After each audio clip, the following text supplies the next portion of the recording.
Pour ne rien manquer, abonnez-vous maintenant. Les vraies voix Sud Radio, le grand débat du jour.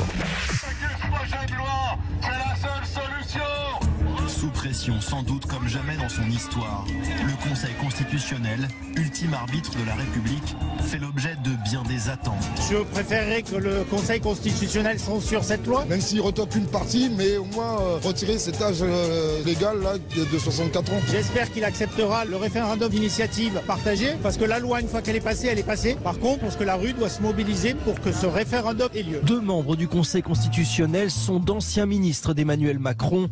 2 autres ont été nommés par Richard Ferrand de la majorité. Laurent Fabius n'est pas du tout Macron compatible et c'est lui qui pourrait avoir le dernier mot lors de la décision. Le Conseil a annoncé qu'il rendrait sa décision ce vendredi. 1 million de manifestants hier selon la CGT, 380 000 selon le ministère de l'Intérieur. La 12e journée de mobilisation contre la réforme des retraites était à la baisse. Et après 3 mois de crise politico-sociale, c'est le jour J, puisque les sages du Conseil constitutionnel rendront leur verdict dans moins d'une demi-heure à 18h et ce sera bien évidemment en direct sur Sud Radio. Il y a déjà des manifestants dans les rues, nombreux devant l'hôtel de ville de Paris. Il y en a aussi a priori à proximité du Conseil constitutionnel avec de forts barrages de police. Et on vous pose donc cette question, retraite, quelle que soit la décision du Conseil constitutionnel, le mouvement social va-t-il durer? Et vous êtes 89,5% à dire oui. Avec nous, c'est une vraie voix, c'est un syndicaliste et un patron à la fois. Joseph Touvenel, directeur de la rédaction de Capital Social et secrétaire confédéral de la CFTC. Bonsoir Joseph. Bonsoir. Vous êtes ici, vous êtes chez vous on peut dire. Quasiment, mais on se coûte plus avec Philippe. On était ensemble ce matin dans les bras l'un de l'autre pendant 1 heure. Donc écoutez, ça, votre vie privée ne nous regarde pas. Ça chez Michou, chez Michou. Allez, on va faire un tour de table des vraies voix. Et vous pouvez bien évidemment réagir au 0826 300 300. Venez dialoguer avec les vraies voix pour dire pour moi ça va continuer, pour moi ça ne va pas continuer, pour moi ça va continuer et ça va même empirer. On vous attend et c'est la voix d'Aude qui vous accueillera au 0826 300 300. Philippe Bilger, 88,9% pensent que ça va continuer. En général, aux interrogations pertinentes de Sud Radio, sur ces problèmes-là, les réponses majoritairement sont pessimistes, c'est clair. Mais moi, j'ai rejoint, je l'ai dit à plusieurs reprises, la phrase de Laurent Berger, qui avait été vivement critiqué par Emmanuel Macron, lorsque Laurent Berger disait que la crise sociale était devenue une crise démocratique. Et j'ai l'impression, après avoir vanté la connaissance du droit par les citoyens et quelle que soit la décision du Conseil constitutionnel, je crois que la mission du président sera extrêmement difficile. De toute manière, il a renoué un lien de confiance, un lien, dirais-je, même tout court, avec les Français. Ça ne peut plus durer comme ça, quelle que soit l'importance du droit, quelle que soit la décision du Conseil. Il faut que le président ouvre un chapitre où il tente, peut-être désespérément, de nouer une relation avec les Français qui les rassure, qui leur enlève le désespoir, qui leur redonne de la confiance. Et évidemment, on en est très loin. Est-ce que pour vous, Emmanuel Macron peut redonner de l'espoir et de la confiance aux Français? On vous attend au 0826 300 300. René Chiche. Alors, pour répondre à la question que vous avez posée, Philippe, est-ce qu'il y aura encore un mouvement social, quelle que soit la décision du Conseil constitutionnel? D'abord, ça dépend de quelle ampleur on parle au niveau de ce mouvement social qui durerait ou pas. En plus, il ne faut quand même pas oublier que Laurent Berger a dit que il n'y aurait pas, pendant 6 mois, de manifestations de la part d'événements, je ne me trompe pas, de la part de la CFDT, absolument, qui stopperait tout mouvement social pendant 6 mois, selon la décision du Conseil constitutionnel. Donc déjà, si la CFDT... Après, il faut voir la base. Oui. Non, mais attendez, justement, je termine. Si la CFDT, déjà, sous l'impulsion de Laurent Berger, ne stoppe ces mouvements sociaux pendant 6 mois, ça fait déjà quand même un mouvement social qui sera quand même largement handicapé. Maintenant, il y a effectivement, à mon avis, une autre base, peut-être pas de la CFDT, mais des gens peut-être plus fermement opposés non seulement à cette loi, mais qui sont aussi essentiellement anti-macronistes de base, qui vont tout faire pour faire du désordre. Ça, c'est une possibilité. Donc, mais je pense que quand même, l'attitude de la CFDT, quelle que soit la décision du Conseil constitutionnel, et celle de Laurent Berger, qui a dit que pendant 6 mois, il n'y aurait pas de nouveaux mouvements sociaux ou de manifestations sous son impulsion, c'est quand même très important pour quand même réduire un petit peu l'ampleur de ce mouvement social. Loïc Le Floch-Prigent. Je voudrais revenir sur une image qui passe de temps en temps à la télévision, qui est Macron et les patrons contre les autres. Alors, c'est là où j'ai une interrogation fondamentale qui n'est pas apparue tout au long des discussions sur le sujet. C'est-à-dire, en quoi est-ce que les patrons sont d'accord avec Macron ? Sur quoi ? J'ai toujours pas compris. Pour l'instant, le MEDEF et la CPME ont plutôt soutenu la réforme des retraites. Plutôt soutenu, tu dis ? Moi, j'ai pas ce sentiment. Moi, je n'ai pas entendu de rapport entre les patrons et cette réforme d'aucune nature. Moi, en ce qui me concerne, on m'a jamais interrogé. Je suis le patron, on m'a jamais interrogé. On m'a dit, est-ce que ça n'intéresse pas ? Donc, on a l'impression.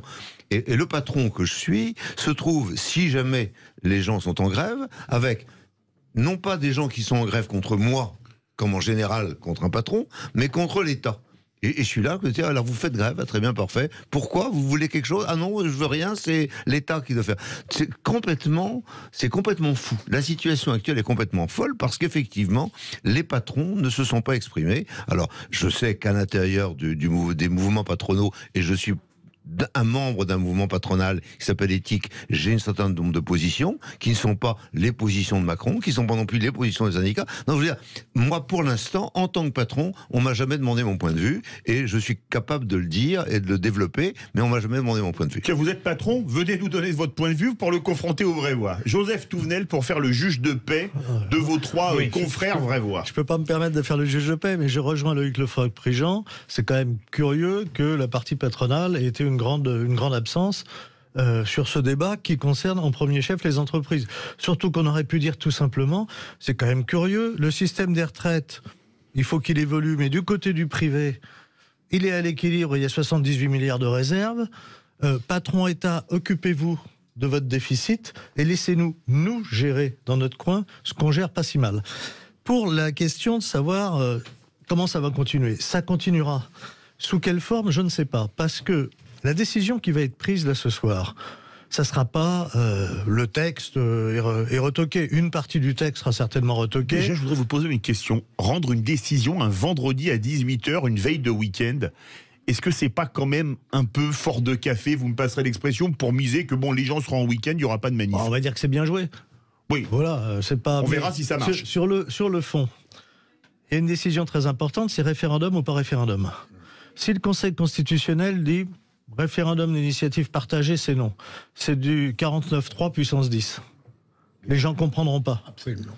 S'il dit oui, il y a 9 mois pour réunir 4 800 000 signatures. Et il y a un sondage qui dit que 64% des Français sont prêts à 74% sont prêts à signer, ça fait largement plus de 4 millions. Et ça veut dire que pendant 9 mois, il y aura toute une activité pour combattre la loi, puisqu'on nous a dit qu'elle est... Emmanuel Macron l'a encore dit, je crois, hier ou ce matin, elle serait promulguée très vite. Il y aura toute une activité contre la loi, contre le texte, en disant on va au référendum.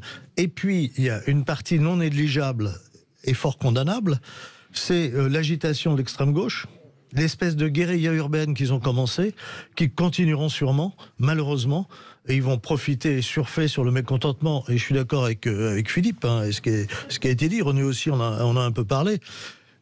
Le mécontentement dépasse la loi que pas grand monde ne connaît en fait, parce qu'il y a un mécontentement général sur la situation de la France, la dégradation de la France chez nous et à l'étranger, dans notre image, ça touche le peuple français, ça.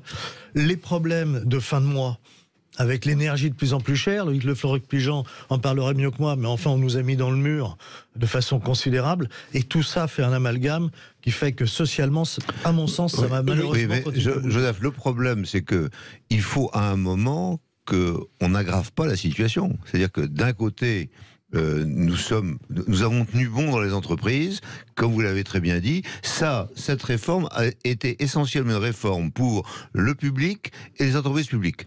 Les patrons et l'ensemble de l'activité privée n'est pas touchée par cette affaire. Elle aurait été touchée si jamais à l'intérieur de la réforme, il avait été dit quelque chose sur le sujet. Il n'était rien dit. Alors si, le privé est touché. Il est touché. Non, il n'est pas touché. Mais si, non, il n'est pas touché. On n'a pas de problème, on n'a rien demandé. Mais si, une mère de famille qui travaille dans le privé, elle voit ses droits baisser. Ce qui est complètement délirant quand on parle de la retraite par répartition, puisqu'il faudrait aider la natalité. C'est même contre-productif.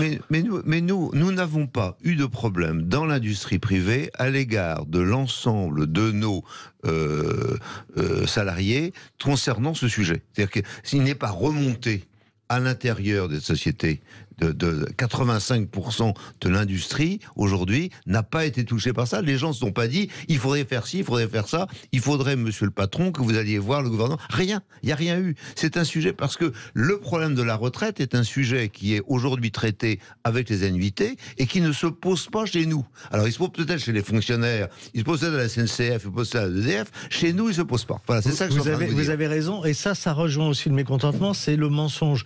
Nous, que ce soit du côté syndical ou du côté du gouvernement, nous parler de l'âge à tout moment, ça ne veut strictement rien dire. C'est ce qu'a dit Dominique Strauss-Kahn dans sa tribune. À côté, je ne mets pas la durée. Un âge sans la durée. Moi, je peux vous promettre la retraite à 55 ans, mais si je vous dis il faut 43 ans de cotisation, faut travailler à 12 ans. Avoir du mal à l'avoir. C'est aussi ça, c'est le langage et les filles. Hein. Je vous promets. Et donc, vous avez raison. C'est la durée qui compte. Ce totem de l'âge de la retraite ne nous concerne pas, nous, patrons, en général. On est lent, mais on a compris. Vous aimez répéter. Absolument, parce que je pense que je ne suis pas compris, puisque depuis des semaines et des semaines, on dit des bêtises. Mais vous êtes une clarté à l'égard de vous-même. On part au 0826 300 300, notre vraie voix du jour. Bonsoir Corinne. Bonsoir. Alors, votre réaction parmi cette bande de joyeuderies, mais qui parle sérieusement. Je vous ai écouté très attentivement. Je suis pas forcément d'accord avec tout ce que vous dites, évidemment. C'est le but. Bon, par contre, d'accord avec le dernier monsieur. Je suis désolée. Loïc Le Floch-Prigent ? Non, avant. Joseph Touvenel. Voilà, plutôt d'accord avec ce qu'il disait. Après, moi, personnellement, je pense et j'espère que ça ne va pas s'arrêter là, selon quelle que soit la décision. Parce qu'effectivement, en fait, je pense que c'est au-delà, effectivement, de la réforme des retraites. Ça va beaucoup plus loin que ça. Les gens sont très en colère. Les gens, en fait, il y a il y a de l'affect, en fait, dans tout ça. C'est-à-dire que les gens ont pris une claque. C'était trop. C'était pas le bon moment. C'était pas la bonne. Moi, je suis pas contre la réforme de retraite sur le principe, mais pas celle-là. En plus, nous, les femmes, si j'ai bien tout compris, on n'est pas très... on ne sont pas gagnantes. Les femmes n'y gagnent pas. Non, on n'est pas très gagnantes. Hein. Moi, j'ai arrêté de travailler 7 ans. Je pense que, je vais travailler. La retraite, je ne la toucherai jamais. Mais bon, c'est pas grave, c'est pas le problème. Mais je pense que là, il y a vraiment une colère. Et puis l'attitude, vraiment l'attitude, depuis 4 mois, du président, de tout le monde. Ils nous ont menti. Ils nous ont... méprisé. Corinne, c'est ce que j'avais dit. Oui. Restez avec nous. Je vais faire réagir les vraies voix. Ce que dit Corinne, c'est quand même intéressant. Moi, la retraite, j'ai fait une croix dessus comme j'ai arrêté de travailler pendant 7 ans. Mais il y a quand même une question. Elle dit, on s'est moqué de nous. Est-ce que vous ne pensez pas, notamment, l'affaire des 1200 € de retraite qui était sortie d'un chapeau, on ne sait même pas lequel. Puis c'était 100% de la population. Puis après, c'était pratiquement personne. Et est-ce que, comme le dit également Corinne, ça ne va pas beaucoup plus loin, que ce n'est pas une montée de fond contre le déclassement de la France, contre évidemment la réforme des retraites, contre le personnage de Macron. Qu'est-ce que vous en pensez? Tiens, René Chiche. C'est-à-dire qu'en fait, tout ça aussi provient d'une situation depuis 2-3 ans. Il y a eu les gilets jaunes, il y a eu le Covid, il y a la guerre en Ukraine, et puis surtout actuellement, moi je crois qu'il y a surtout, au-delà de la retraite, c'est que les gens sont vraiment préoccupés par quelque chose de très simple, c'est leur pouvoir d'achat. Ce qui compte vraiment pour les gens, quoi qu'on dise, c'est ce qu'ils ont sur leur compte en banque et dans leur portefeuille. Et c'est vrai qu'on se rend compte que la plupart des gens ont de moins en moins d'argent. Donc ça compte. Ça compte aussi bien sûr la retraite. Mais je crois que c'est, à mon avis, le pouvoir d'achat qui compte encore plus. Et je voulais quand même poser une question à Joseph, justement, par rapport à ce qu'on disait tout à l'heure. Moi, je voulais revenir quand même, si je peux me permettre, à l'attitude de la CFDT à l'issue de la décision du Conseil constitutionnel.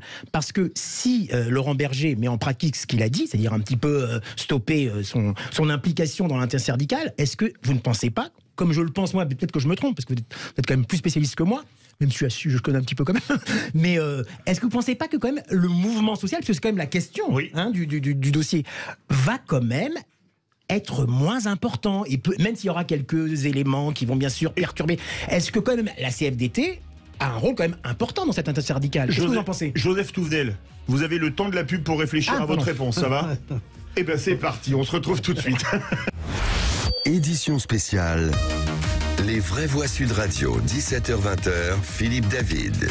Retour des vraies voix avec Philippe Bilger, René Chiche et Loïc Le Floch-Prigent. Notre invité Joseph Touvenel, directeur de la rédaction de Capital Social et secrétaire confédéral de la CFTC pour ce débat. Quelle que soit la décision du Conseil constitutionnel, le mouvement social va-t-il durer? Vous êtes 89,9% à dire oui. Joseph Touvenel, la question de René Chiche juste avant la pause. Que pensez-vous de l'attitude de la CFDT, 1, et 2, que pensez-vous de l'attitude du président de la République qui propose aux organisations syndicales de les rencontrer en début de semaine prochaine, c'est-à-dire mardi? Alors, deux choses. Le mouvement social, il peut continuer sous d'autres formes. Et à mon sens, ça continuera sous d'autres formes. Ce qu'a dit la CFDT, mais ils ne sont pas seuls. Si je prends CFDT, CFTC, CGC, ils sont majoritaires. Ça, faut pas l'oublier. C'est-à-dire que pour signer des accords, il faut faire 50%. À eux trois, ils font 50%. Ils vont avoir, et ils ont déjà, une position plus modérée, qui est de dire, nous continuerons à lutter contre ce texte, même s'il est promulgué, mais pas sous la même forme. On n'appellera pas à aller dans des manifestations toutes les semaines, etc. Ça ne veut pas dire que ça ne va pas continuer sous une autre forme. De l'autre côté, on a une CGT qui visiblement devient de plus en plus radicale. On a des mouvements comme Sud et l'extrême gauche qui s'agitent. Et il y aura très certainement, au niveau de l'intersyndicale, pas lundi, ils vont se voir lundi. Ça va discuter dans tous les sens ce week-end.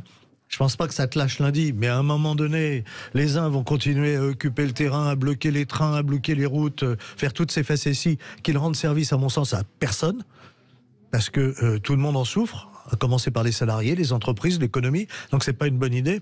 L'autre partie de l'intersyndicale qui agira différemment, mais le gouvernement qui propose de négocier, de discuter de tel et tel sujet, va avoir une table vide avec personne. Mardi, je ne sais pas, la décision sera prise lundi, s'ils y vont pas. Ça dépend aussi de ce que va dire le Conseil constitutionnel, certainement. Philippe Bilger veut réagir. Enfin, je voulais dire que, d'ailleurs, que de toute manière, on évoquait... D'ailleurs, j'ai complètement oublié ce que je voulais dire. Non, mais sérieusement, juste avant que René pose une question, on était en train d'aborder un problème.